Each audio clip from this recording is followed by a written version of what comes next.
Michaelo, ráda tě vidím. Ahoj Eliško, děkuji za pozvání a zdravím taky všechny sledující. Děkuji za to, že jsi dnes v rozhovoru se Slouček. A jak se dneska máš? Dneska se mám dobře, děkuju. Těším se na víkend. Tento týden byl docela náročný pro mě, takže už se těším, až bude sobota, trošku zvolním tempo. Potřebujeme odpočívat, že? To je pravda. A Michaelo, ty jsi lektorka češtiny, jako já, ale hlavně jsi taky součástí týmu Slouček a ty jsi součástí toho úzkého týmu, takže tvoříš materiály a ty tvoříš především PDFka pro studenty. A za to ti moc děkuju a taky ti děkuju za to, že přinášíš nové nápady do Slouček a moc ráda s tebou spolupracuju. Děkuji, já taky. A dneska pro tebe mám spoustu zajímavých otázek. Tak za prvé taková klasická otázka. Odkud jsi a kde teď žiješ? Tak původně jsem z Liberce, to je takové docela velké město na severu Čech. Je to asi hodinu nebo hodinu a půl autem od Prahy směrem na sever. Možná někdo bude znát takovou hlavní dominantu toho města, to je Ještěd, televizní vysílač a hotel. Je tam docela zima oproti Praze, takže každé to město je trošku jiné, ale každé je krásné. No a vlastně teď už jsem nějaký čas právě v Praze, kam jsem se přesunula pro další studium a taky práci, učení. Takže Praha, Liberec. Máš ráda Prahu, předpokládám. Jsi tam spokojená? Ano, jak říkám, každé to město je úplně jiné, ale každé je svým způsobem moc krásné. A v Liberci jsi vystudovala bohemistiku, tedy český jazyk a literaturu? Ano, tam. A vím, že ji miluješ, že miluješ bohemistiku. Tak co tě na ní tak přitahuje? Tak jak jsi říkala, bohemistika je vlastně takový lingvistický obor, který se zabývá českým jazykem, literaturou i kulturou. No a potom teda ještě jsem pokračovala dál v Praze, přímo už na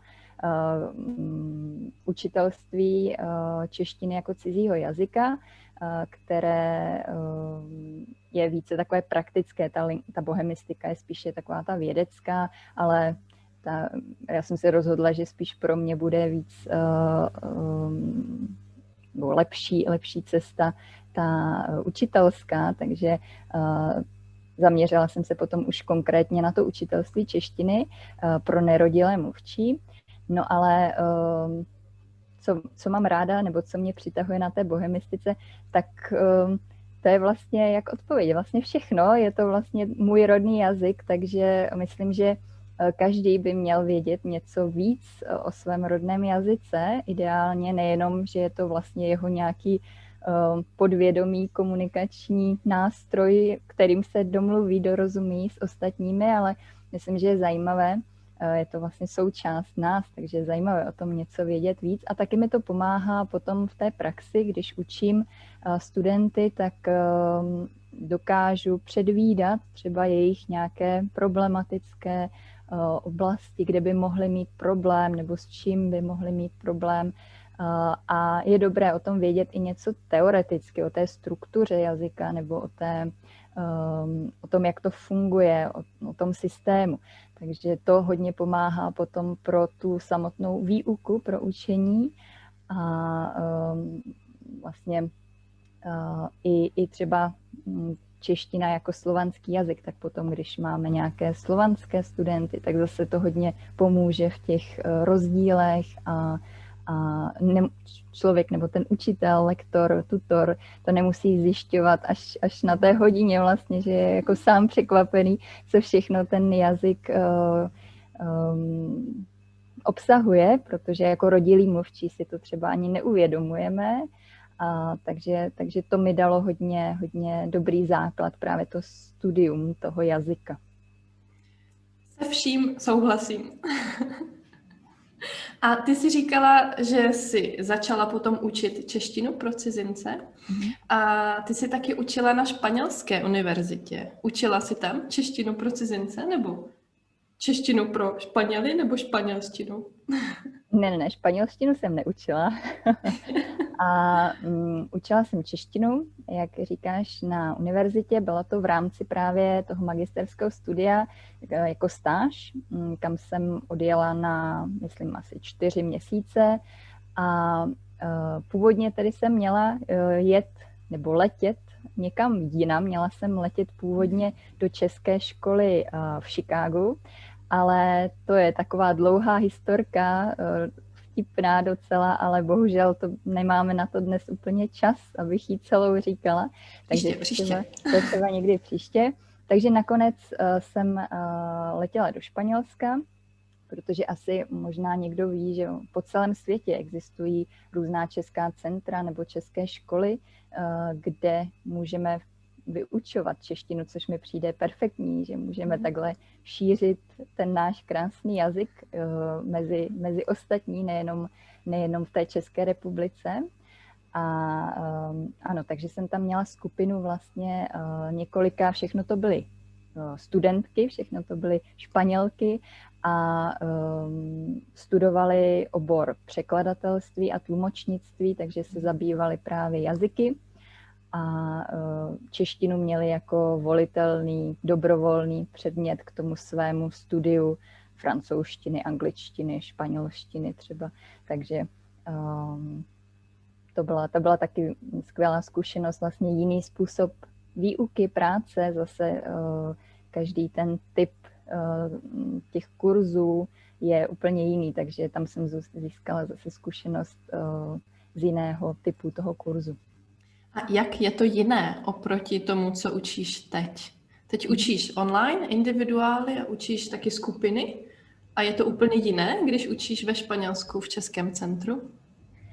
Tak každý ten kurz nebo každý ten typ kurzu je v něčem jiný. Když učíš na univerzitě, nebo když učíš v jazykové škole, nebo když učíš potom online třeba individuální kurz, nejenom tím způsobem práce, ale i vlastně každá skupina lidí je jiná.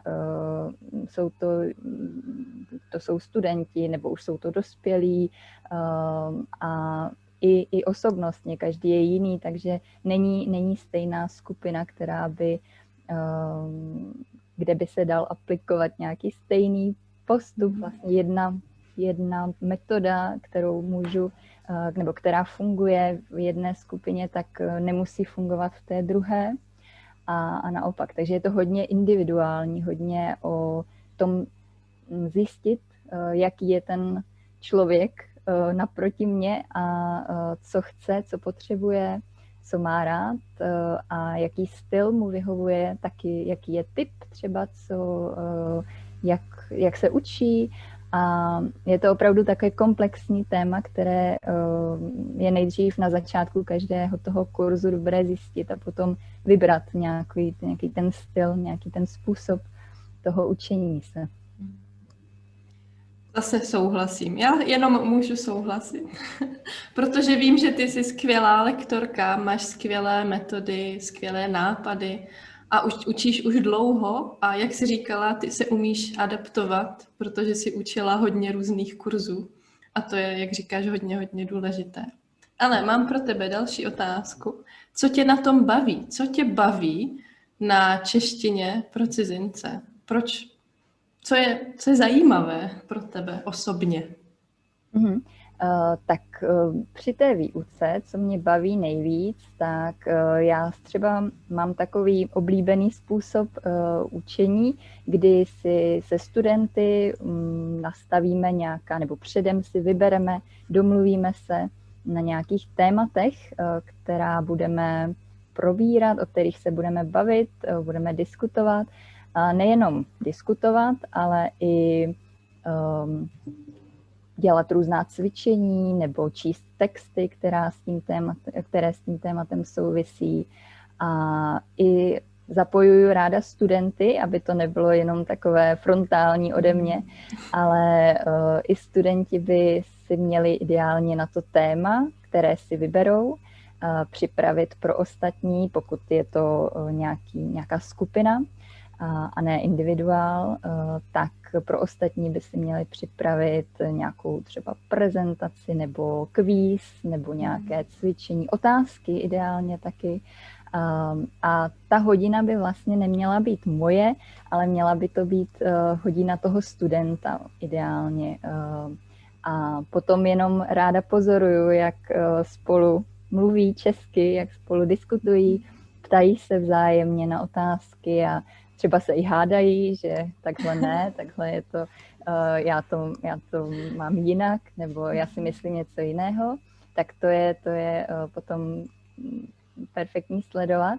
No a co ještě mám takovou specializaci, co mě taky baví v těch hodinách, a to nejenom pro pokročilé studenty, a to jsou fráze nebo idiomy, frazémy v češtině, což je zajímavé v každém jazyce a ta čeština je na to hodně bohatá a hodně zajímavá. Takže taky ráda už i začátečníky, třeba nějaké jednoduché frazémy, idiomy, fráze učím, protože vidím, že oni si to pamatují. Oni si tohle velmi dobře pamatují, na rozdíl třeba od nějakých gramatických pravidel nebo nějakých slov, které jsou vlastně jenom sami o sobě, že nějaký slovníček, tak to si většinou nepamatují, nedokáží složit větu z těch jednotlivých slov, ale když se naučí nějakou zajímavou a třeba i vtipnou frázi, tak to jsem překvapená, jak moc dobře si to pamatují a jak dlouho si to vlastně pamatují, takže to taky ráda používám. Já mám jednu oblíbenou, nebo moji studenti často mají jednu oblíbenou, říkají, mám v hlavě guláš. Že mám v hlavě bordel, všechno jde 5. přes 9. Ano. Nevím, co kde je. Nebo... Máš taky nějakou oblíbenou frázi? Aha. Teď mě napadlo, když jsi říkala to mám v hlavě guláš, tak třeba takové synonymní vyjádření by mohlo být jsem z toho jelen třeba. To je další. Myslím, že je těžké vybrat opravdu jenom jeden příklad, protože ta čeština je tak obsáhlá a bohatá na tyhle konstrukce, že vlastně je opravdu těžké. Jenom pamatuju si, třeba mám takovou historku právě se začátečníkem, jedním mým studentem, který měl poměrně problém s mluvením nebo i se základní gramatikou. Všichni určitě znají akuzativ a objednávání si v restauraci. Tak to pořád mu to nešlo, nebyl toho schopen, ale naučil se frázi být na koni, takže potom pamatuju si, že všude chodil a všem říkal, že je na koni, takže všichni byli překvapení, ptali se, kdo ho učí česky, že zná tuhle frázi, ale není potom moc schopný mluvit dál, pokračovat v konverzaci. Takže ale ještě musíš říct, co to znamená, to je důležité. Ne každý to ví. Ano, to je zrovna to docela těžké na vysvětlení. Jsem na koni, tak je to něco, můžeme to použít v situaci, ve které se cítíme jistí, sebevědomí, že vlastně máme takzvaně navrch, to je taky trošku těžké slovo, co to znamená mít navrch. Být sebevědomý, být si jistý sám sebou a mít kontrolu nad tou situací. Vidím, že ty máš, jak jsi říkal, miluješ frazémy. Ale miluješ celkově češtinu. Vidím, že je to tvůj velký koníček. Ale Co děláš, když neučíš? Co děláš, když nepracuješ? Určitě máš také další koníčky, další oblíbené aktivity. A to je moje poslední otázka. Určitě. Teď je to teda trošku těžší v téhle době samozřejmě dělat nějaké koníčky nebo chodit někam na nějaké akce. Bohužel všichni asi to máme teď podobně, že spíš sedíme víc doma, než že bychom navštěvovali nějaké akce, ale určitě i teď jde dělat hodně. Já teda mým takovým velkým koníčkem, který teď bohužel dělat nemůžu, tak to je divadlo nebo návštěvy divadla. Moc ráda chodím do divadla. Před koronou jsem často chodila do divadla. Je to vždycky taková dobrá příležitost se připravit, hezky obléct a jít někam večer ven nebo i odpoledne. A mám ráda komedie, činohru, ale i chodím ráda na nějaké klasické hry nebo i na balet, protože jsem sama dělala 13 let balet, když jsem byla malá. Takže to je takový můj velký koníček, ale ten teď bohužel nefunguje, takže snažím se aspoň chodit co nejvíc ven na procházky. A teď zrovna v zimě máme docela hezké počasí, už je i sníh, takže mám ráda chodit ven, nebo ráda chodím ven. A ráda čtu, když mám čas. A co ještě? Přemýšlím ještě, jestli něco. Asi to jsou takové ty základní, nejhlavnější koníčky.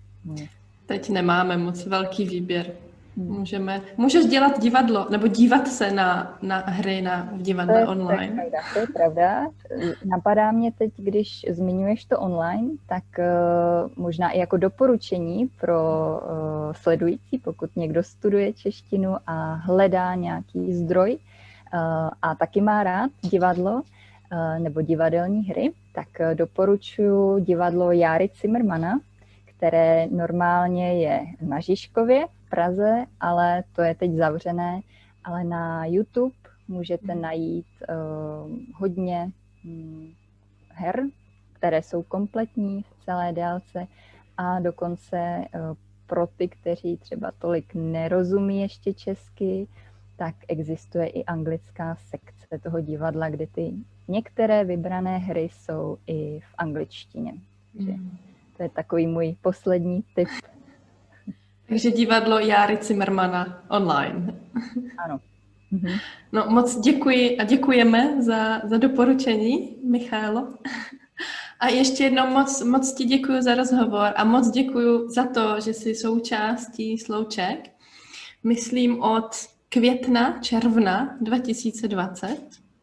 A moc ráda s tebou, myslím, že? Nepletu se. Myslím, taky přesně nevím, ale asi tak nějak. Už skoro rok, 3/4 roku. A moc ráda s tebou spolupracuju a děkuji za nápady a děkuji za tvoje pozitivní přístup. A děkuji za rozhovor. Taky moc děkuji ještě jednou za pozvání a všechny zdravím. Ahoj, děkuji Michalo. Ahoj. Ahoj.